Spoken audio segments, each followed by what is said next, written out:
Bakit siya naiyak? Gagawa ka lang ng assignment, iiyak ka pa? Outlet bukas.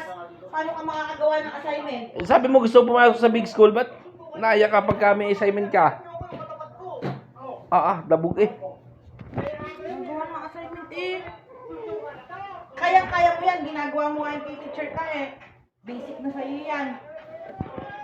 Yan, gawa ng assignment.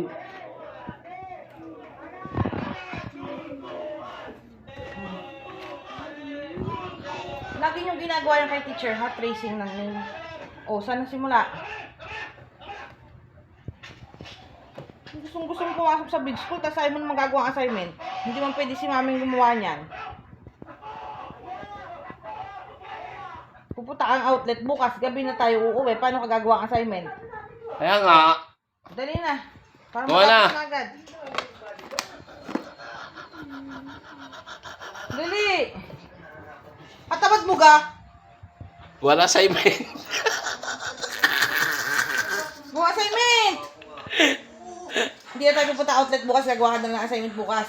O, gawin mo na yan ngayong gabi para pupunta tayong outlet bukas. Hindi mo nga yung magagawa bukas kasi nga pupunta tayong outlet. Di ba maglalaro ka bukas sa outlet? Paano mo pa magagawa yun? Pagdating natin tulog ka na. O, dali. Gawin mo na. Mabilis lang yan. Ginagawa mo yan lagi kay Teacher Carl.